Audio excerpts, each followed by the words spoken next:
بسم اللہ الرحمن الرحیم، السلام علیکم۔ میں آپ کا میزبان سمیع ابراہیم اور آپ دیکھ رہے ہیں ہمارا سوشل میڈیا۔ بڑی گرما گرم خبریں ہیں۔ ایک تو دھوم مچی ہوئی ہے جناب خواجہ آصف صاحب کا ایک انٹرویو ہے، مہدی حسن صاحب انٹرنیشنل جرنلسٹ ہیں، ان کا پوڈ کاسٹ ہے، تو اس میں بہت ہی بٹر سوال، کچھ جوابات تو خواجہ آصف نے درست دیے، کچھ وہ آئیں بائیں شائیں کرتے رہے، اور بہرحال زیادہ بڑی رائے یہ ہے کہ اگر وہ یہ انٹرویو نہ دیتے تو بہتر ہوتا۔ اسحاق ڈار صاحب نے بھی بی بی سی کو ایک انٹرویو دیا تھا 3-4 سال پہلے، تو اس کا بھی یہی انجام ہوا تھا۔ میں اس کے جو کچھ حصے ہیں ان پر بات کروں گا بعد میں، لیکن جو ایک بڑی سٹوری اس وقت ڈیولپ ہو رہی ہے وہ ہے یہ شمع جنیجو صاحبہ کی۔ یہ خاتون جو ہیں بڑا انٹریگنگ ہے، یہ ڈیلیگیشن میں شامل ہیں جو یونائٹڈ نیشن میں پاکستان کا ڈیلیگیشن ہے، اور تصاویر میں نظر آ رہا ہے جب خواجہ آصف تقریر کر رہے تھے تو یہ بالکل ان کے پیچھے بیٹھی ہوئی تھی۔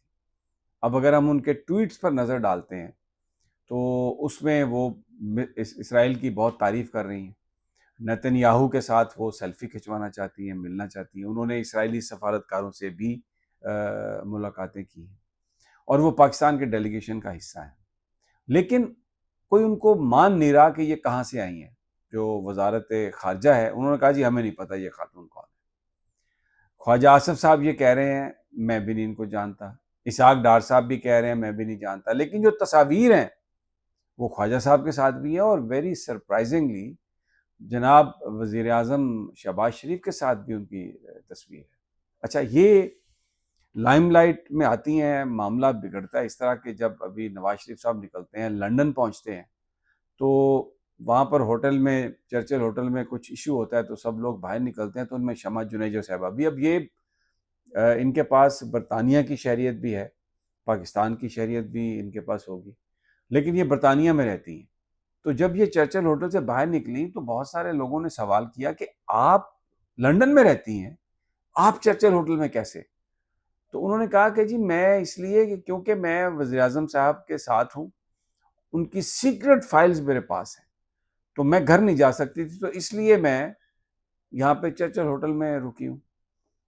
ایک یعنی اگر سیکرٹ فائلز پاکستان کے وزیر اعظم کی شمع جنیجو صاحبہ کے پاس ہیں، ان کے اسرائیلی سفارتکاروں سے رابطے ہیں، وہ اسرائیل کو بہت اچھا جانتی ہیں، پاکستان کے ڈیلیگیشن کا حصہ ہیں، اور آج جو آخری جو اب ان کی تصویر آئی ہے اس میں بالکل جو پیچھے وزراء کے بیٹھتے تھے، جو لوگ تقریر کر رہے ہوتے تھے، اب ان سے ہٹ کے ذرا سائڈ پہ ان کو بٹھا دیا گیا۔ بٹ شی از، وہ کہتی ہیں، میں اجمل جامی صاحب کا میں ٹویٹ پڑھ رہا تھا، ایک ان کا ویلاگ ہے، اس میں انہوں نے کہا ہے کہ میری شمع جنیجو صاحبہ سے بات ہوئی ہے، یعنی اجمل جامی صاحب کی، اور شمع جنیجو یہ کہہ رہی ہیں کہ وہ وزیر اعظم کی سپیچ رائٹر ہیں، اور یونائٹڈ نیشن میں جو تقریر شہباز شریف صاحب نے کی جس میں ڈونلڈ ٹرمپ کو امن کا سپاہی اور امن کے لیے کام کرنے والا بتایا گیا، وہ شمع جنیجو صاحبہ کہتی ہیں کہ وہ اس میں ان کی انپٹ ہے یا انپٹ ہے ان کی، یا انہوں نے وہ لکھی ہے۔ اب یہ کچھ کڑیاں، یہ بڑا الارمنگ ہے کہ جو ڈونلڈ ٹرمپ سے ملاقات کے بعد جو کمیونیکے آیا اس میں ڈونلڈ ٹرمپ کی بہت تعریف کی گئی، اور کہا گیا کہ جی انہوں نے بڑے ٹائملی اقدامات کیے ہیں مشرق وسطیٰ میں امن کے لیے۔ کون سے اقدامات کیے ہیں؟ وہاں پر 60-65 ہزار شہادتیں ہوئی ہیں، 41,000 بچے شہید ہوئے ہیں، روزانہ کی بنیاد پر بمباری کر رہا ہے نیتن یاہو، اور پتہ نہیں کتنی دفعہ امریکہ غزہ میں جنگ بندی کی جو قرارداد ہے اس کو سیکورٹی کونسل میں ویٹو کر چکا ہے۔ تو یہ کون سا امن کا سپاہی ہے ڈونلڈ ٹرمپ، جس کے لیے پاکستان کی گورنمنٹ نے میڈل کی بات بھی کی ہے امن کا، اور پھر ان کی تعریف بھی کی ہے۔ اچھا، پھر ڈیلیگیشن میں اس طرح کے لوگ جو بہت زیادہ اسرائیل کے ساتھ ہیں، پرو اسرائیل ہیں، ریکگنائز کرنے کے لیے اسرائیل کے ساتھ تعلقات کو نارمل کرنا آپ کر سکتے ہیں، اس میں کوئی ایسی بات نہیں ہے، لیکن اس کا ایک طریقہ ہوگا نا۔ آپ خفیہ طریقے سے سیکرٹلی تو یہ کام نہیں کر سکتے۔ آپ اب اگر ڈونلڈ ٹرمپ سے ملتے ہیں اور وہاں پر میڈیا نہ اپنا آنے دیتے ہیں نہ امریکی آنے دیتے ہیں، تو اس سے کیا یہ بات چھپ جائے گی؟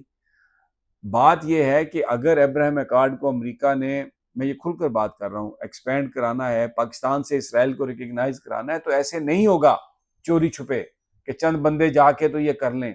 پاکستان کے لوگوں کی کنسنسس اس میں، وہ پاکستان کے لوگوں کی حمایت اگر ہوگی، اگر پاکستان کے لوگ اس کو مانیں گے تو پھر آپ اس چیز کی طرف بڑھ سکتے ہیں، وگرنہ یہ ایک ایسا سچویشن کریٹ ہو جائے گی پاکستان میں، اگر کسی نے کوئی واردات ڈالنے کی کوشش کی تو وہ نہیں ڈلے گی۔ دیکھیں اب سمجھ میں آ رہی ہے کہ کیوں یہاں پر جس نے بھی اسلام آباد میں آ کر فلسطین کے اوپر جو کچھ ہو رہا ہے اس کے اوپر احتجاج کرنے کی بات کی تو اس کو پاکستان کی پولیس نے لاٹھیاں ماری، ان کے خلاف پرچے درج کیے، ان کو گرفتار کیا۔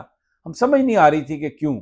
تو اب جب ڈونلڈ ٹرمپ کی تعریفیں ہو رہی ہیں، خاص طور پہ جب اس نے ایران پر بھی حملہ کیا، جب وہ اسرائیل کی پوری طرح سپورٹ کر رہا ہے اور تعریفیں ہو رہی ہیں، اور اس کو کہا جا رہا ہے کہ وہ امن کا سپاہی ہے اور امن کے لیے اور بڑی سٹرونگ اس کی لیڈرشپ ہے، اور پھر شمع جنیجو جیسے لوگ، وہ خواتین آپ کے ڈیلیگیشن میں ہیں، سیکرٹ فائل وزیر اعظم کی ان کے پاس ہیں، تو اس کا مطلب یہ ہے کہ یہ پھر کوئی اسرائیل کو جو ریکگنائز کرنے کے حوالے سے مختلف جو کیا سرائیاں ہو رہی تھیں، جو لوگ اسپیکولیٹ کر رہے تھے کہ شاید کوئی ایسی کہانی چل رہی ہے، تو سرکار کو چاہیے کہ وہ فوری طور پر اس کی وضاحت کرے۔ اب تصویریں چھپ رہی ہیں خواجہ آصف کی بھی، اسحاق ڈار کی بھی، شہباز شریف کی بھی، اور وہ کہہ رہے ہیں جی ہمیں نہیں پتا۔ وزارت خارجہ کیسے کہہ سکتی ہے وہ، اور خاتون کیسے؟ پاکستان ایئر فورس کا پلین ہے جو وزیر اعظم صاحب کو لے کے آیا، کیسے شمع جنیجو صاحبہ اس میں گھس گئی ہیں؟ میں سوال کر رہا ہوں میں کہ بتائیے کہ کیسے گھس گئی وہ، اگر وہ ڈیلیگیشن کا حصہ نہیں تھی۔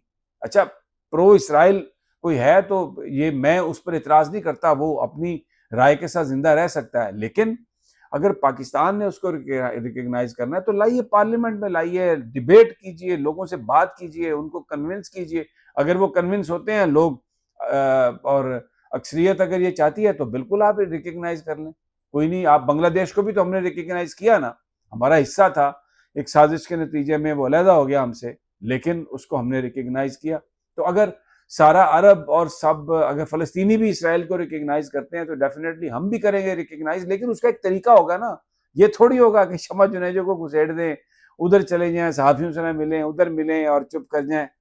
سر جی اس طرح سچویشن کمپلیکیٹ ہوگی، ایسا مت کریں۔ دوسرا وہ ان کا خواجہ آصف صاحب عمران خان کو کہہ رہے ہیں کہ ان کا ٹویٹر اکاؤنٹ بھارت سے ہینڈل ہو رہا ہے، اور وہ اس نے، میں اب کیونکہ وہ انٹرویو ہے سوشل میڈیا پہ پڑا ہوا ہے، آپ اس کو دیکھ لیں۔ He's operating a Twitter account from the jail cell, you know. Do you know that? You said he was operating from India the other day. I saw you said. No. You said India is controlling his Twitter account. Who's then?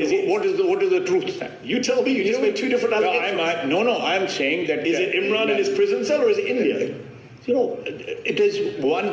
This either he's operating from this cell, or he should at least identify who's operating the cell. You just said a moment ago that you. لیکن ایک بات میں کہتا ہوں کہ یہ جو خواجہ آصف کہہ رہے ہیں نا ہائیبرڈ نظام، یہ خود سے نہیں کہہ رہے، یہ ایک جو سسٹم ہے ہائیبرڈ سسٹم، اس کی دنیا میں اس کو ریکگنائز کروانے کے لیے، اس کو ایکسیپٹیبل بنانے کے لیے یہ خواجہ آصف بار بار، یہ بڑی ایک ان کی میڈیٹیشن کے بعد ان کی یہ سوچ ہوگی یا ان کو یہ سوچ دی گئی ہوگی، تو وہ یہ جو بار بار کہتے ہیں نا کہ دیکھیں ہائیبرڈ نظام کیسا ترقی کر رہا ہے، تو یہ بیسیکلی اسی ہائیبرڈ نظام کو ہی وہ پاکستان میں وہ چاہتے ہیں کہ اگلے کو 5-10 سال یہ سلسلہ اسی طرح چلتا رہے۔ تو یہ بات اب بالکل کلیئر ہو گئی ہے، یہ میں خواجہ آصف کی جو موومنٹ ہے یا ان کی جو گفتگو ہے اس کے بعد یہ بات کلیئر ہو گئی ہے کہ جناب یہ ہائیبرڈ نظام جو ہے یہ کیوں اس کے بارے میں بات کی جا رہی ہے۔ اور تیسرا آج جلسہ ہے